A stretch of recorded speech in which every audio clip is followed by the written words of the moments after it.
What's good, beautiful people? Welcome to another beautiful episode of the Clay Space. I got a very special guest. Man, this brother right here, he's an actor, he's a director, he's a producer. He's just an overall filmmaker and an overall good person, man. Yes, sir. Ladies and gentlemen, I want to introduce you to Samuel Fudge of the Fudge Factory Productions. Yes, Come sir. on, baby. What's up, y'all? What's up? Man, I appreciate you coming, dog. Yeah. It's a lot of things I want to talk to you about, bro, Mm-hmm. and we're going to get into it. But I just want to let you know that this is a safe space, dog. Mm-hmm. Not just for me, not just for the viewers, but I also want to extend that to you, dog. So, Mm-hmm. like, bro, just be yourself, talk freely. You know what I'm saying? Most definitely. You know, worst case scenario, you say something fucked up and we just delete it in the edit. You know what I'm saying? Or we go viral, man. Or we go viral. You know what I'm saying? Oh, we go viral. You feel me? So we good, dog. Yeah, most definitely. Appreciate you, broski. Yeah, bro. So I normally pop off my episodes with something for the forum, man. I like to have a conversation piece for the people out there, bro. Okay. And it's really interesting because as I was setting up and we were just chopping it up and catching up a little bit, like you was touching on a lot of this stuff, and I was so excited, and I wasn't saying much because I'm like, I made the mistake of before of talking, you know, to people that's coming on about, you know, and then it just be like, damn, we done had the whole podcast before we save it, filmed. nigga, be quiet. So as I was saving, I was like, oh, this about to be juicy, bro. Yeah. But I want to talk about like the process, bro, and the balance of the process because, like, you know, a lot of the viewers out there,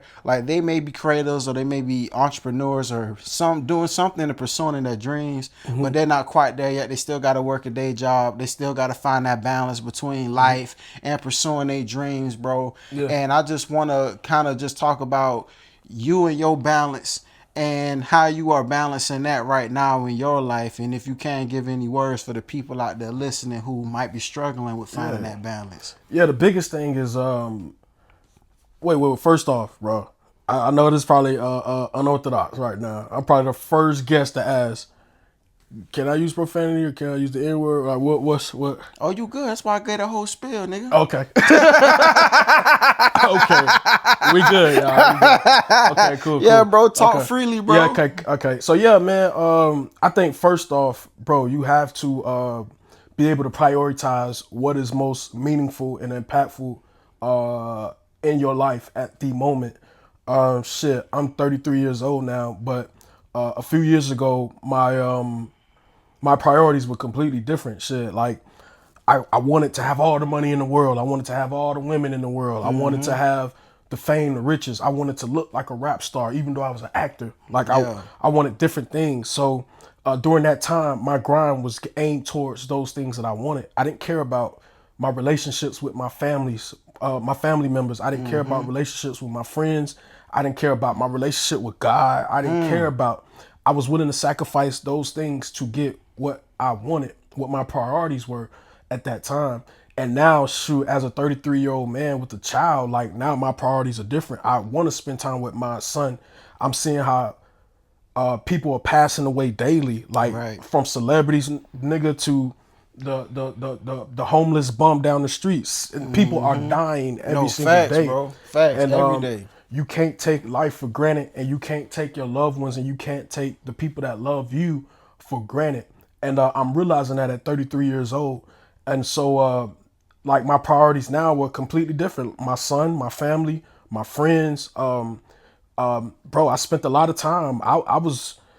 This past year, I spent a lot of time just rekindling relationships and friendships that I didn't purposefully, but I had blindly tarnished because of my objectives before. Like I said, I wanted these other things. So I had to refix friendships. I had to rebuild relationships. I had to rebuild a relationship with my mom, bro. Wow. Yeah.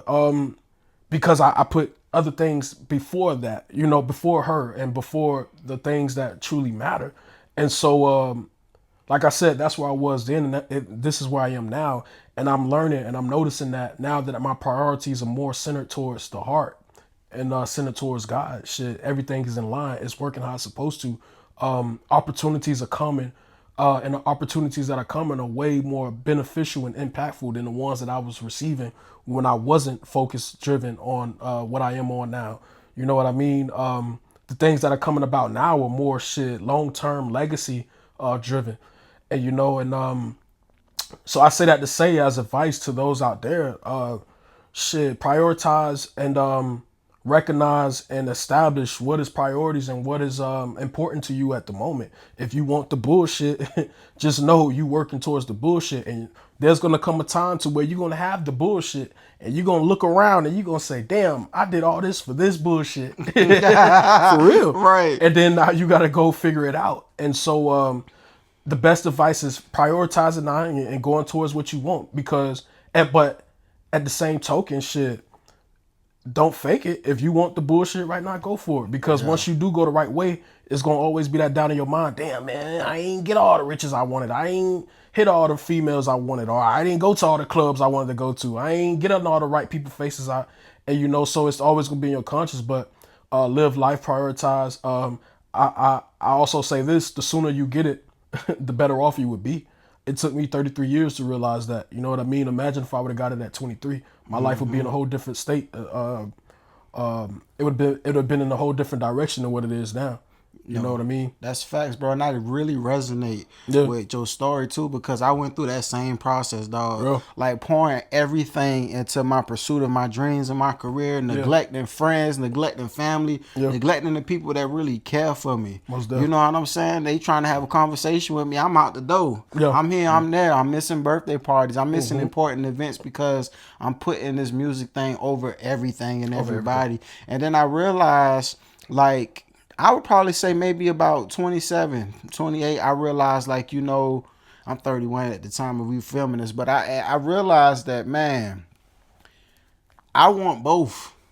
Yeah. You know, I want a family. I want that beautiful family dynamic, and I want my career to flourish. And I started looking around and studying people. Like, the people that I look up to have families, bro. They have a wife, they have children, they have families. And they pop out when they pop out. You know what I'm saying? Those are the people I look up to, and I started noticing that trend. So I'm like, bro, I want that. I want to have great relationships with my mom and my dad and everything in between, and still do this. So I figured out that balance. And as far as the balance of, like, having to work a day job and still trying to pursue your dreams at the same time, like, bro, that's a balance in itself, bro. Oftentimes, like, especially now, I find it hard to have a job because everything is picking up so much, bro. And then it's beautiful, but the irony of it is it's paying, but it ain't paying as much as consistently as you will with a job right now. You know what I'm saying? So it's like a really awkward space for me right now. But, like, I'm doing my best to navigate it because I really believe in what I'm doing with my career, and I feel like it's going to pay off in the long run. So, you know, I do what I can to make do what I need to do personally, but, like, I'm still all in. Well, and then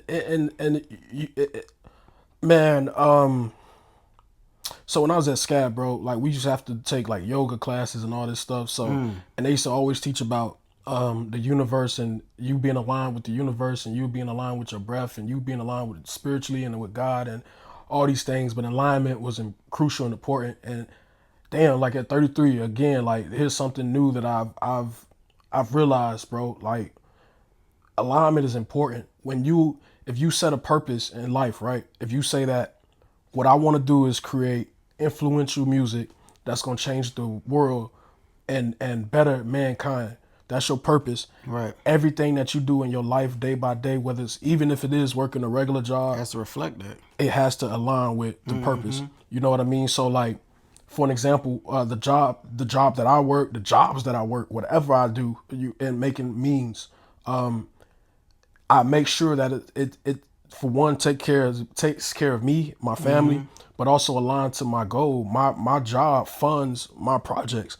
I don't sit around and wait for anyone to give me funding to do my projects. I worked my ass off to work a job that, thank God, pays me enough to be able to fund it, and also to bear having to go to that job every day. Right. You feel me? I know that it's in purpose to what I have doing. Like, I don't give a damn if I'm working 30 days straight. You know what I mean?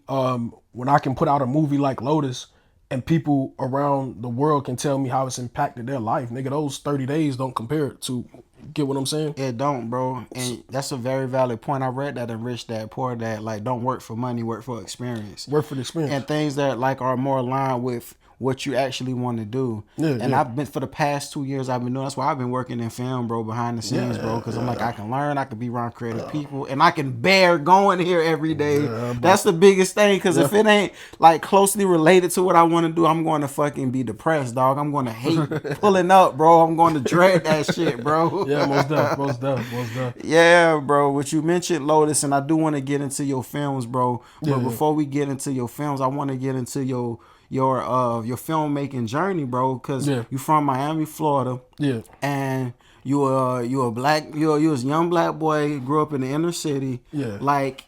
And obviously, you was influenced by hip hop culture because you saying that your dream was to look like the rapper and all that. But somewhere in the lines of all that, you discovered a passion for filmmaking, and you Yeah. made that to be your attached to your purpose and something you want to do in life. Like, can you like tell me the story and walk us through like how you discovered like I want to be a fucking filmmaker. This is what I want to do. Yeah, most deaf.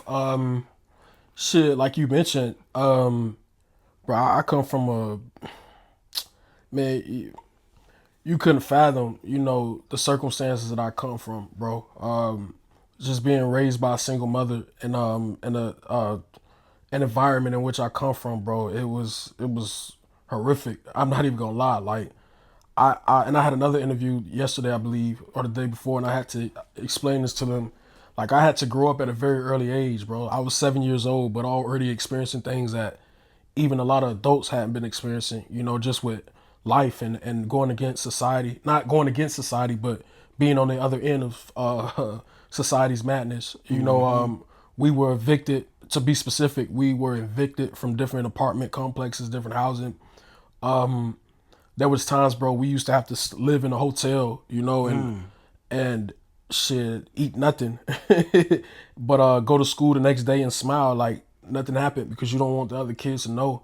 Murders was something that was very much so real in the time in which I grew up, and in saying that shit, I've been diagnosed with PTSD, just because of those things. Well, murder specifically. Everywhere you turned around, someone was being murdered. There was gunshots.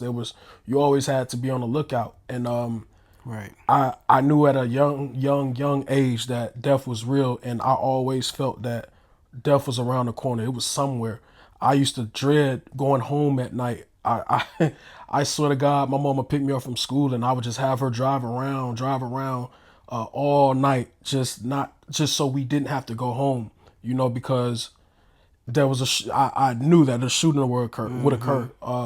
So those are just little things, and so I just know, bro, I had television. A lot of kids had their things. Like some kids play with blocks, marbles, go outside. For me, it was TV. It was TV because I had seen ways of living that I wasn't experiencing or that I had never seen. Like, Wow. I remember watching fucking Family Matters, bro, and there was a family. I didn't grow up in a household with a father. You know what I mean? I didn't have sisters and brothers, and we weren't eating hearty meals for dinner and for breakfast, and we weren't smiling and, hey, gotta go to work. You know what I mean? Right, Like, right, right. and so I would see these different images on television, and I was fucking infatuated with it. I was like, damn, like, wow, there's life. I was naive at the time. Right. I didn't know nothing about acting or these are actors. I just saw life different. Right. And I gravitated to that. And I swear to God, as a child, bro, I knew that I had to be on that screen and that I had to live like those people. Whether that been me, oh my God, praying to God at 7 years old that he will make me successful so I can live like those people, or whether it was I would find out how can I get on the other side of this television screen and make somebody else feel like how I was feeling by watching me within that TV screen. Right. You know what I mean? So acting came about, my yearn for acting came about very, very early, bro. I wanted to desperately be those images that gave me hope and inspiration. And from there, it went from me being it into creating it through producing and directing. I got into the producing route. I don't even know if you asked me this. I'm just you got me venting now.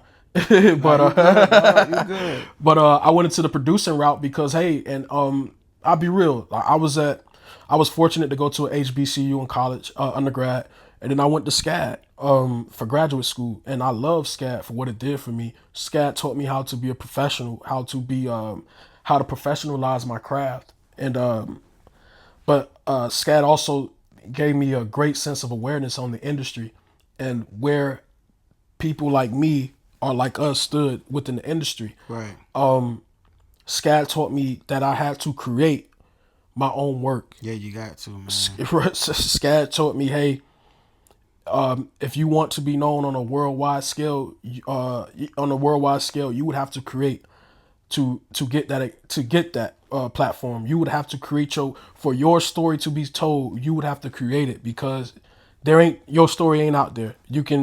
We can do the snowfalls, we can do the boys in the hoods, we can do Right. that shit, but in the 2000s, you ain't seeing that anyway. You ain't Right. seeing no boys in the hoods, Right.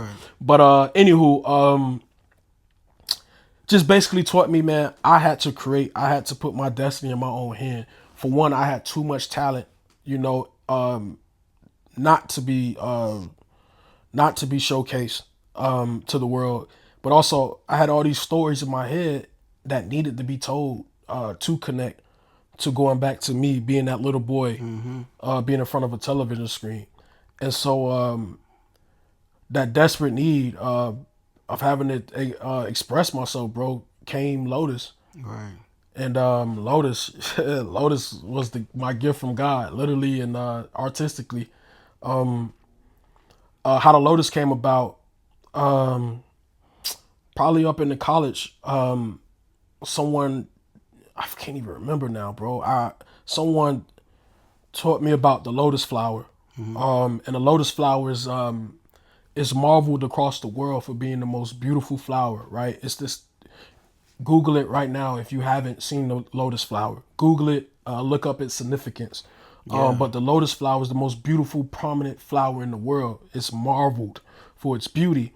But the special thing about the lotus flower is it grows from murky, muddy waters. It comes from mud, filth, and that just instantly stuck out to me. The symbolism behind that, right? It's the symbolism. It's the coming from the mud, and people not even acknowledging the backstory. Like when you Google, well, when you first see the lotus flower, you marvel at its beautiness. It's beautiful, and that's where I was at that point in my life. Like I was doing acting, I was in films, I was doing my thing. People loved me.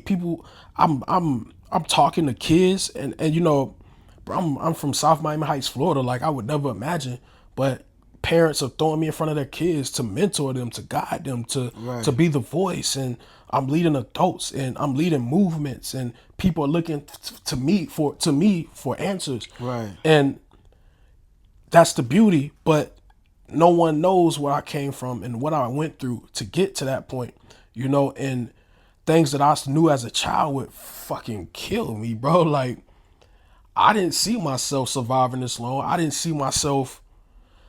I prayed and I hoped, Right. but I didn't see you know what I mean? So like, Yeah. it's still surreal to me at times. Man, I get that, bro. And I really resonate with your story too, because I come from a similar background in the sense, like I'm sure like some of the things you went through I couldn't even imagine, bro. But I know a lot of my friends that I came up with in the neighborhood I grew up in was going through some shit. You know what I'm saying? I was fortunate to have both parents in the house, but even still it was a struggle with them. You know what I'm saying? I remember times that we had to go without. You know what I'm saying? Christmas was income tax time. God damn it. You know what I'm saying? Going to get the 99 cents, 50-cent gallon of waters from the grocery store to go to take baths and shit. Like, you know what I'm saying?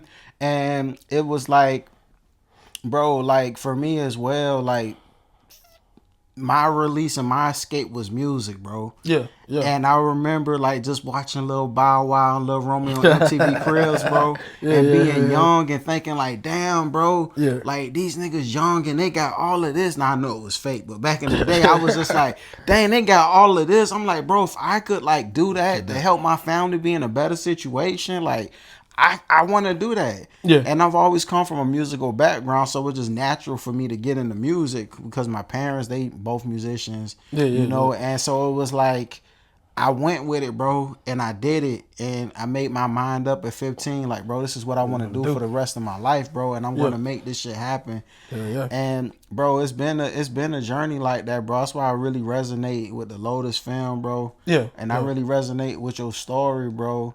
And it's just really beautiful that you're able to take these life experiences and make something beautiful. Because I'm sure you would probably got a lot of friends who didn't do the same thing. They didn't have that outlet or that perspective, and they crashed out, bro. Yeah, yeah, man. I lost my God rest his soul. My childhood best friend, man. From here, you know what I mean? Utah. You know, we both went to college together. We were fortunate enough to make it out of where we came from and went to college together. But then life took us on our separate paths. And long story short, we lost contact, you know what I mean, because of the separation, and because we was living our own lives. But whatever was going on with his life and in life, it got too tough on him to where he took himself. He took his life. Sorry to hear that, bro. Yeah, most def. Appreciate it, brother. And it's tough because shit, we come from the same place, right? So the same traumas that he's dealing with, or he's as an adult, I'm dealing with the same things, the same traumas. You know what I mean? And so I said that to say, like, the time that he was going through depression severely, I was going through depression severely. That was around the same time I was diagnosed with severe depression and PTSD. And it sucks knowing that we both were going through our same things, but we were so caught up in our own lives to where we couldn't connect. You know what I mean?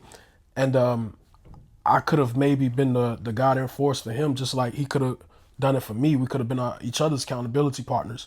But I say that to say, like, it's a lot of people, bro, who, and I'm seeing daily, like I said, people are passing away daily, bro. And you have to cherish people while they're here, and you have to, it's just, bro, it's so fucking, bro, it's so easy to tell somebody you love them, bro. It is, bro. It's so fucking easy to say, I appreciate you. Don't cost you nothing. It don't cost fucking nothing, bro. And I said that to say, like, I'm seeing it, bro. People are going every fucking day, and it's because life is tough, life is hard, and yes, yes, I've seen a lot of people, bro, who come from where I come from, who couldn't get this far, and on both ends, not just on that, but also in jail, in prison, bro. Most of the people I came up with or died or been in prison or in prison at some point. You know what I'm saying? Yeah. And like when you was talking about like murder, bro, like me coming up, I knew that it was wrong. I didn't know it wasn't normal, bro. I did not know it was not normal. It was just like, bro, like I might have PTSD. I didn't get diagnosed, but I don't like to go out like that for real. Because in the back of my mind, I feel like this shit about to get shot up, bro. Like, you feel me? I see somebody arguing. You know, the nigga in me want to watch for a little bit, but then it's like, all right, man, like we got to slide before they niggas start shooting. You feel me? And it may not even be. It may be two old people you arguing. You feel me, bro? And it just be like, it's just in the back of my mind, just ingrained in it, bro. And I did not know it was wasn't normal until like, so one of my OGs, he got shot and he paralyzed from the neck down, man. Shout out to Vaughn if you listening. Yeah. And I was put him on my Instagram because he was like one of my music mentors, one of my first music mentors. And he made beats. He a fucking hard ass rapper, like dope as fuck. And like since he been paralyzed, he still be making music, bro. Yeah. Like Yeah. he got this little machine that attached to his mouth, and he able to still make beats. So I filmed him doing that Yeah. and posted it, and people was going crazy. And then one of my homies, who was a actress and a model, she's a white girl, you know what I'm saying, different culture. Yeah. And she was like, "Damn, why is he paralyzed? What happened?" And I said, "Oh, somebody shot him." Oh, you And she told was, me about yeah, that. and I told you about that. And she was like, "Why would somebody shoot him?" Yeah. And I was like, damn, that shit not normal. Why would somebody shoot him? I mean, you obviously understand the street politics of why it can happen, but it's just like, Sad, bro. this shit ain't normal. That was the first time in my life. I was 23 years old, bro. I'll never forget. It was the first time in my life, bro, that I realized that murder was not fucking normal, bro. Bro, you right. Probably 7. 7 was the first time. I remember going on vacation with my aunts and coming home. My mom just like, yeah, you know, our neighbor was shot. He was shot. What you mean? Like, what that Right. mean? He's gone. You ain't gonna see him no more. He was shot by the police. They came and killed him. Wow. And everybody just lived their fucking life. Like, okay, you know what I mean? Another encounter shit. I was maybe 8 or 9 probably. At my cousin's house, we had this. We had a friend who would come outside and play with us. He did something horrible to his mother, you know, and you could see the everything out where it happened and within the apartment complex and shit. I remember us being kids and like just walking by and seeing that shit, you know what I mean? And reason being why he did it, come to find out, his mother was having him do things that, you know, children should never experience. Damn. You know what I mean? And so it's just it's and then like even when you talk about your partner who paralyzed, bro, that shit stuck up. Cause I just lost somebody who another person who I grew up with. We went to college together as well. Knew him from middle school. He was on his way home from college during the holidays and got in a car wreck and was paralyzed. And this was somebody who we looked up to. He was doing this thing. He was the cool guy, and that altered his life, of course. But what really stuck out the most was his fight to try to persevere through life. He did art. Art was his way of expressing himself, and he passed away not too long ago. But he was somebody who was proud of me. You know, I admire and look at people for their inner strength and who they are as human beings, you know. So I admired him because I couldn't imagine how I would want to live life if I was paralyzed, bro. Right. And to see him being paralyzed, to being that person, like he was that dude, you know. And to go and still live, thrive, smile. We used to talk on social media. Hey, brother, I'm proud of you, man. Send me some of your Lotus gear. I saw Lotus, man. Thank you for putting on for the city. And I'm like, bro, fuck that, nigga. You still fighting, you know? Right. And he passed away. And so, but I just said that to say, bro, like just going back to what I was saying, like, man, we got to appreciate things and people, bro, and life. Like, we can't take this shit for granted. And people like you and I, bro, and plenty of viewers who watching, bro, we are gifted and we have our gifts and talents, and we have to, this is just my opinion, we have to direct our talents and our gifts towards bettering this shit. You know what I mean? Like, none of this shit, like how you said, you know, you ain't see nothing wrong with murder. Like, bro, none of this shit is right in society today, bro. How we as a people, black people specifically, like, how we witnessing the shit that we witnessing on every day, nigga, in media, outside on the corner. I can leave here right now and see something on the corner that's just like, and pass by. But like, bro, everything here is wrong right now, bro. Yeah. Everything is wrong. Nothing is right. Everything is fucking wrong. And us as artists, like, we have the ability and the gifts, bro, to change that. Yeah, we do. What other craft, what other thing other than pastors and preachers who can use God's words to change people, who else has the capability to use sound, to use words, to change the way a person feels or thinks, to make the little boy who come from inner city Miami look at a fucking TV screen and say, whatever I'm going through right now, I want my life to be like that. We possess that. You get what Right. I'm saying? And so we have to gear our talents and gifts towards that. And that's prioritizing. But like I mentioned before, if people ain't ready, if you want the bullshit, go with the bullshit. But just know it's bullshit. But when you align yourself to God's purpose, if you look in the Bible, brother, God gives us gifts not for our own glory, for His glory. Right. You get what I'm saying? And so that's what we gotta use our gifts for, bro. Because it's a lot of shit out here. Everything is not, everything is wrong out here, Yeah, bro. bro. Every look at like See. we got well, we come in a time and the age, bro. And we I have to be mindful of what I say. But bro, like we come a time of age where kids, young boys, think it's okay to unalive other individuals by music. They think that music, right? Music, same thing. A young boy, whether a father in the household or not in the household, Right. a young boy looks at a rapper as his father figure or his male figure. And that rapper has the power to influence this child to either go a positive route or negative route. And I say that to say, like, we have little girls growing up 6, 7 years old talking about they pee hole pink and they booty hole brown. Like, Yeah. that's not okay. Right. But we living and we thinking and we hype, go girl, do that. Yeah, look at her. We putting her on Instagram. We putting her on media to showcase her to Right. the world, to other Yeah. people out there who have unsettled spirits. So, bro, Yeah, I this shit is think like wrong. people like you and I, bro, we represent Yeah. the balance, bro. Yeah, most definitely. We do because I believe like deeply like man, God gave Satan dominion of the world, bro. So in the sense, it's supposed to be chaos, bro. Yeah. You know, but we're supposed to be balanced too at the same time, which is why God put people like us in the world and give us certain backgrounds and inspire us in a certain way to be like, you know what, I want to be the difference. You know what I'm saying? Because yeah. it's like the world needs the light, bro. Yeah. And like I recommend you for like taking on the responsibility of being that light. So with Lotus coming into play, did you created that before or after SCAD?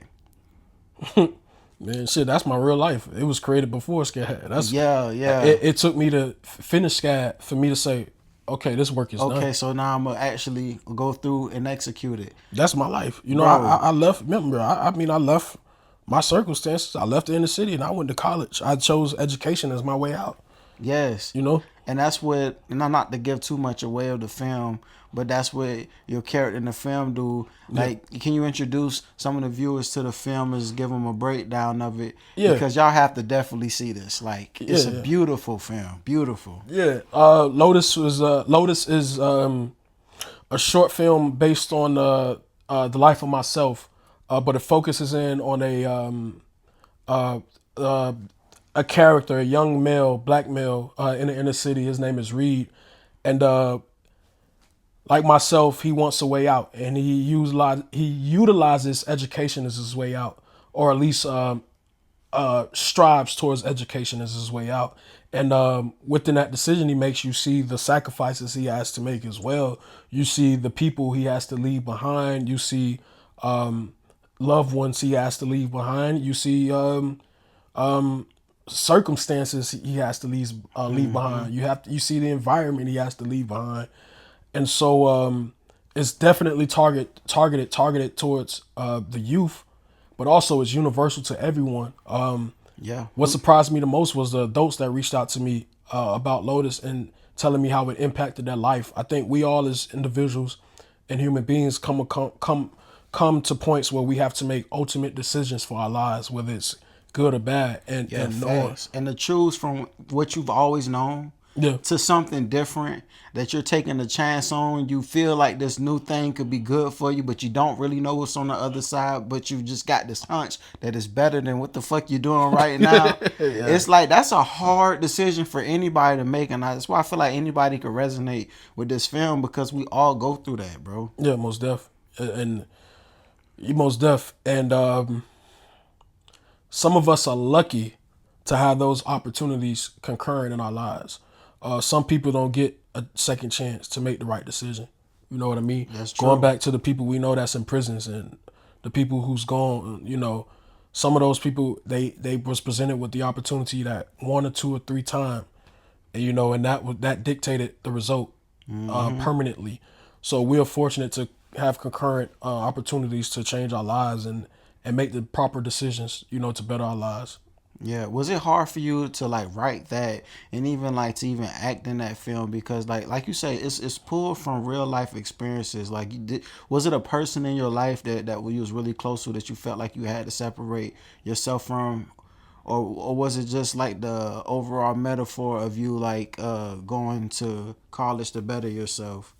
Yeah, it's gumbo of everything, all that people,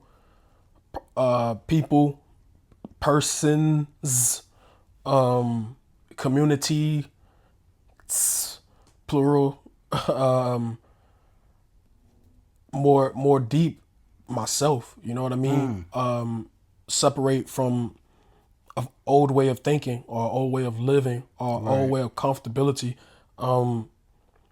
You see today you see a lot of adults. You know, adults who are afraid to be something different than themselves and So true. would rather plank themselves into a everlasting downfall, and be comfortable in doing that, opposed to the uncomfortability of being something different. And that's my fight. That's my fight, even still as a 33-year-old. You know what I mean? That's my fight. It's hard to break out of ways of thinking and habits. You know, what really blessed me is my son, because prior to my son, okay, God, I can't get this right. This is just who I am. Oh well, I gotta go how I go.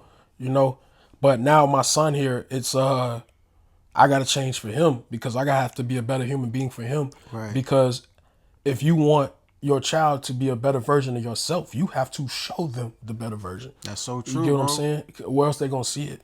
So to just take it back to Lotus, and my son's name is Lotus. Wow. I ain't never tell you that. No. Yeah. My son.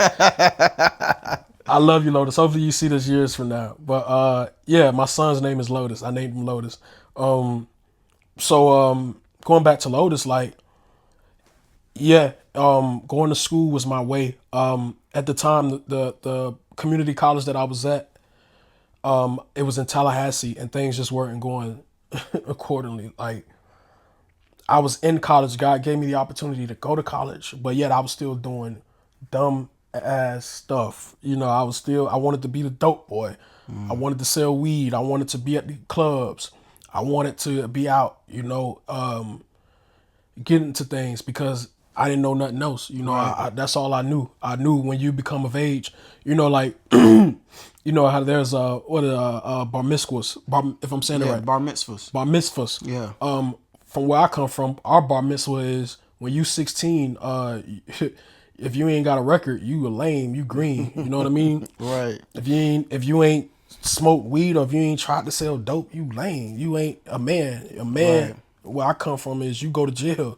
You get that strike. You know what I mean? Yeah, it's so interesting how that was seen as a badge of honor, bro. But the folks, and it's always been like that too. Even like me coming up in Savannah's been the same way. But the folks who actually been through it, it's like, boy, fuck that shit, bro. That shit ain't cool.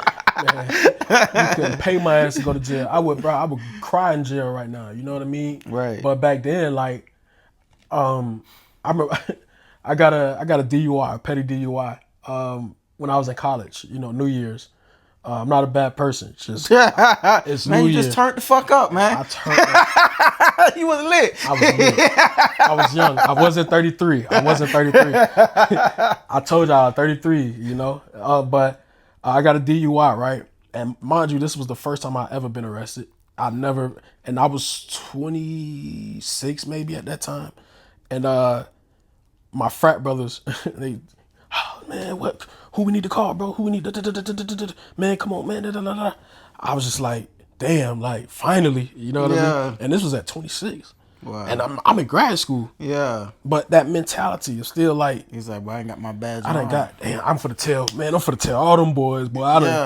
I done went through it. Man, I got a Yeah. mug shot, bro. What? So, and It's that's a rite at, of passage almost, bro. and I'm in grad school, brother. I'm at SCAD. I'm at one of Right. the best art colleges in the fucking world. Right. I'm getting a master's degree. Right. And this is still my mentality. So, yeah, bro, every fucking day you have to fight the battle of being who you supposed to be within God's purpose and aligning yourself, or being what habits have taught you to be, or being what you have seen that was not positive, but being that, or being, that's constant, bro. That's why there's that's why God exists. Come on, bro. That's why Jesus exists, for you on, bro. to repent and save yourself, because it is going to be a battle every day, bro. Every day, dog. Every day. Bro, so you created Lotus. So like before then, I know you've been acting a lot of different things, bro. I've been Yeah. seeing you like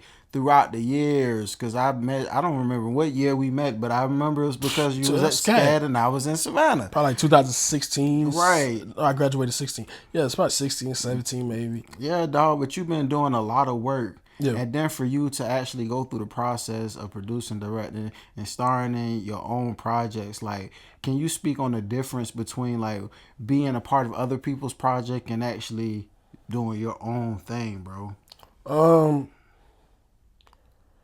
I got, me. I can give you the deeper, and I can give you the on the surface. On the surface first, the difference is, shit, I'm in control of it. You know what I mean? I I get to write what I want to say in the movie. Ain't nothing like it, huh? I get to write how I dress in the movie.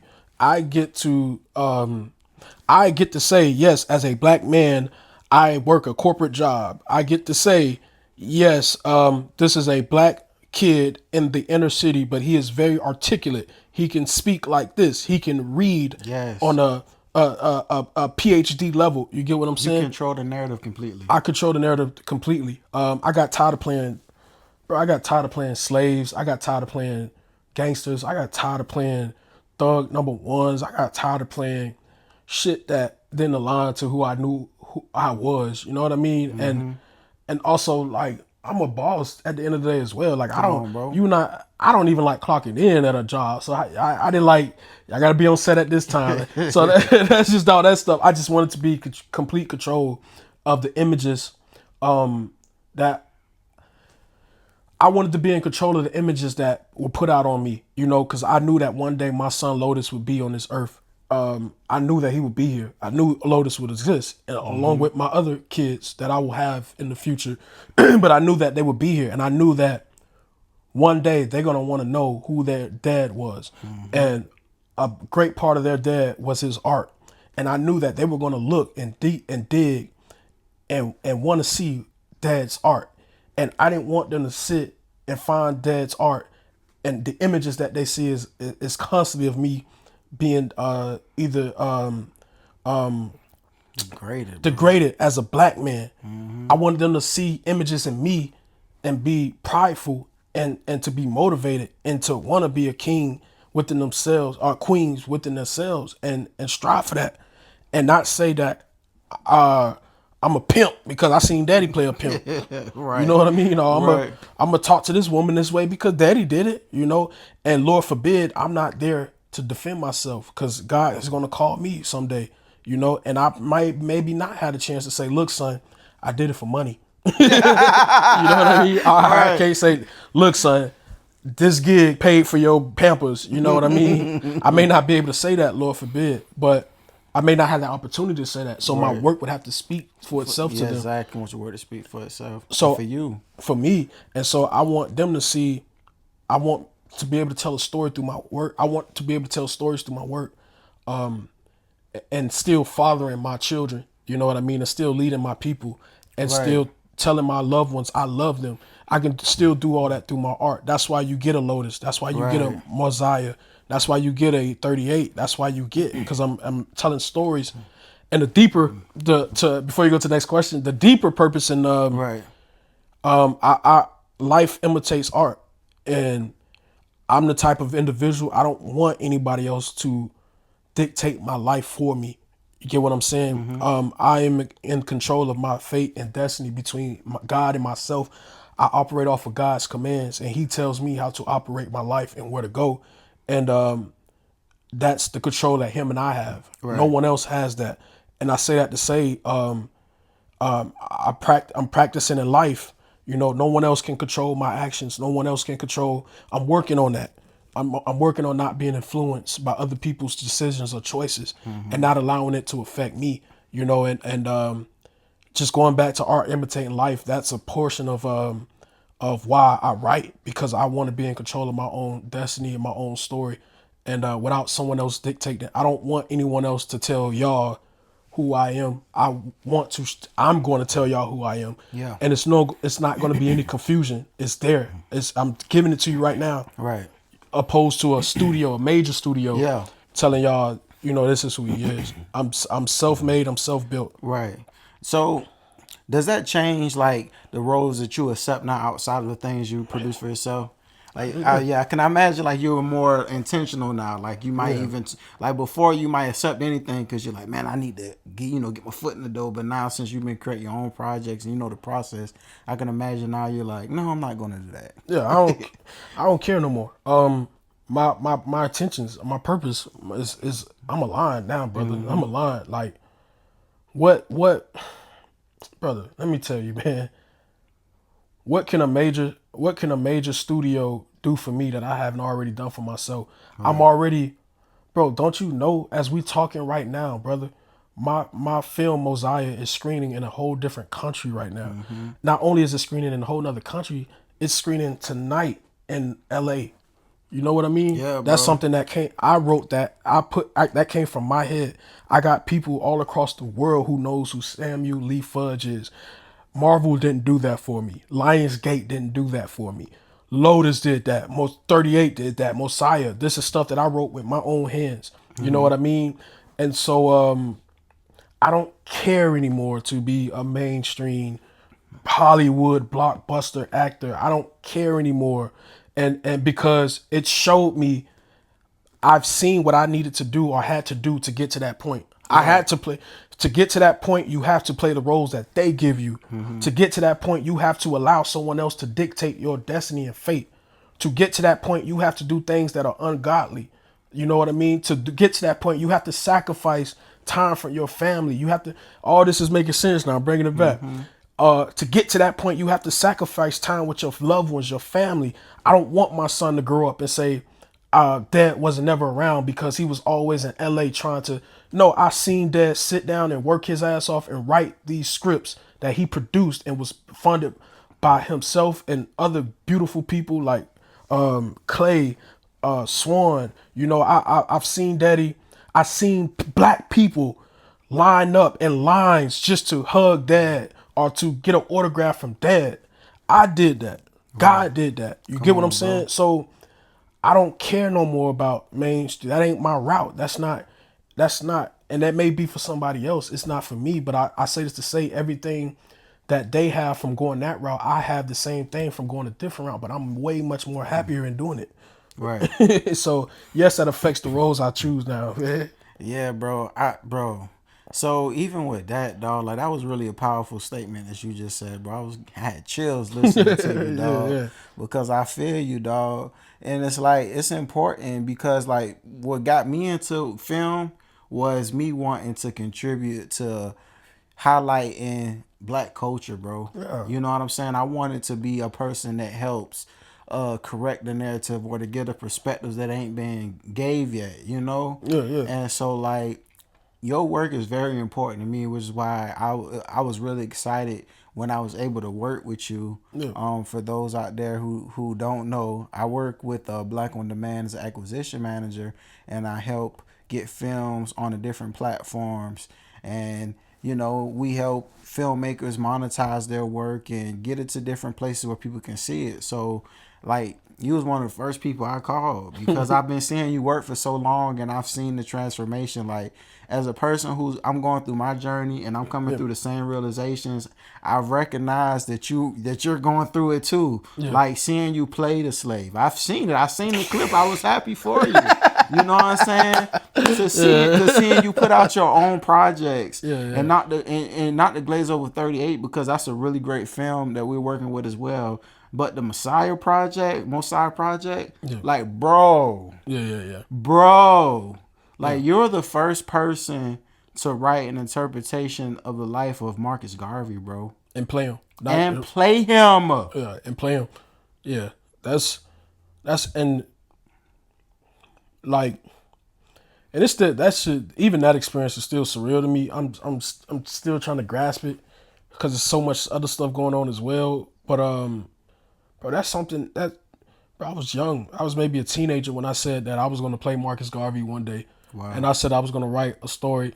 If anyone wasn't, there was a time where I used to look for producers and directors who were creating a story on Marcus Garvey, and I always knew that I was going to play him, and to know that Mosiah came from here, the same the same mind that the same mind that they would say is worthless. The same mind that they would say is at the age of 18 he's going to be either in jail or dead.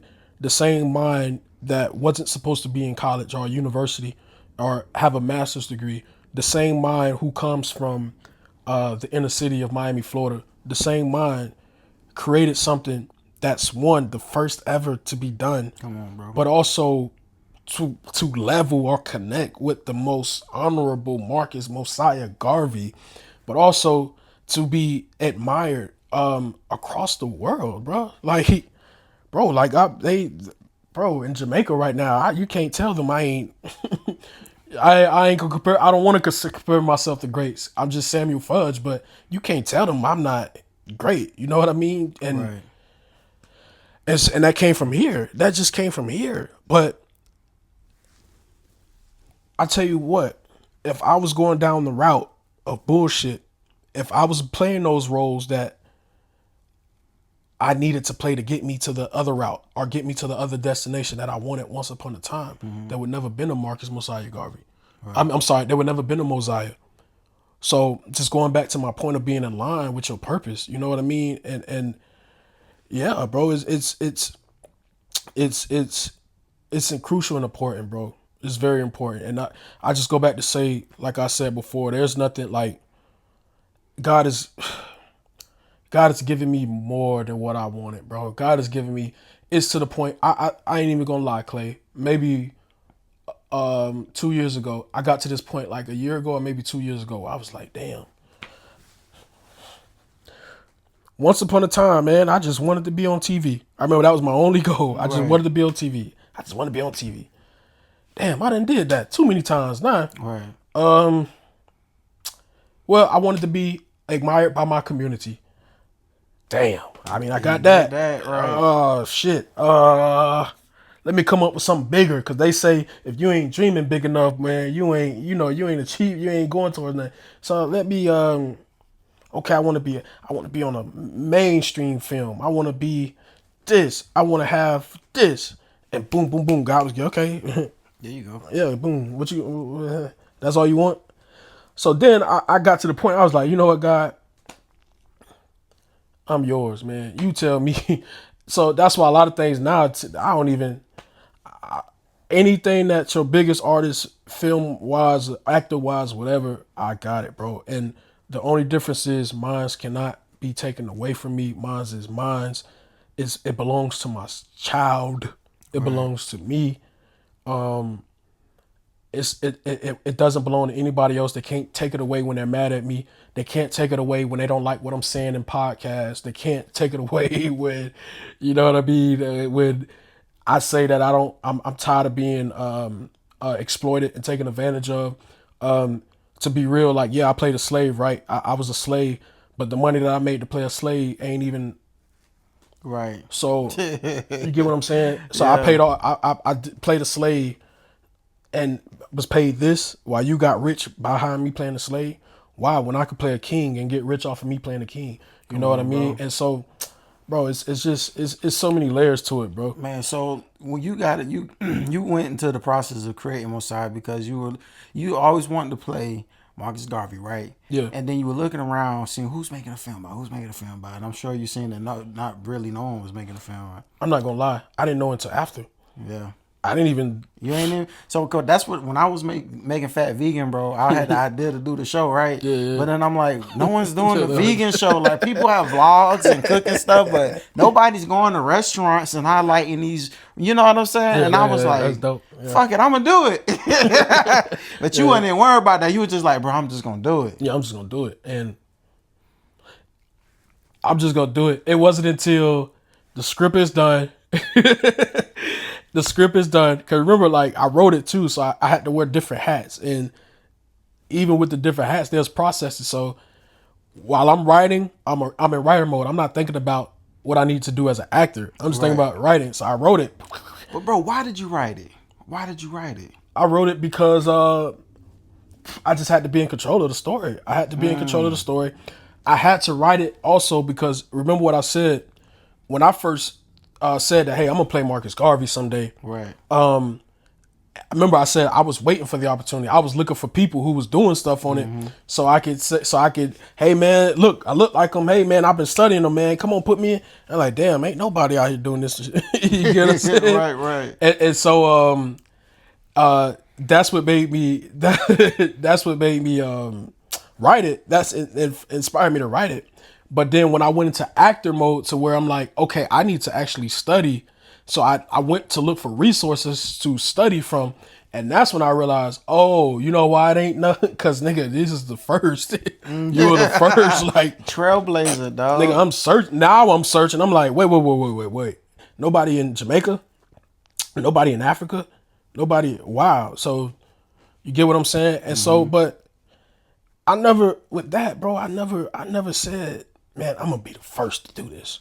Like, bro, God just told me that I had to play, I needed to play Marcus Garvey. Wow. And that just came. So God wanted me to be the first in doing that. And I'm the first. And not the first as in like, yeah, y'all got to catch up. But the first in like, hopefully now there's going to be more stories. Now now the next person who wants to do a story of Marcus Garvey, they have something to reference. You get what I'm saying? Right. And so, yeah, man, but you only get that type of accolade, bro, just following God and letting God work through you, bro. That's so true, bro. For real. That's so true. That's been my experience as well, bro. I was literally thinking about that as I was walking in the house. You know what I'm saying? Yeah. I was walking in the house thinking about like how me just listening to God and listening to my heart just led me down these different paths that not only that I didn't imagine myself being in, but it's just so beautiful and impactful. Yeah. And then you realize that your word, it's for you, but it's for like the world, bro. It's for the world, bro. Seeing the influence that it has on people, like that's such a beautiful thing to me, bro. Once it hits different, bro. Like it hits different when I remember when we first did Lotus, and we did with it what we was doing with it at the time, and you got people, bro, just reaching out. Like I had people reaching out to me from different states. This was before I was international.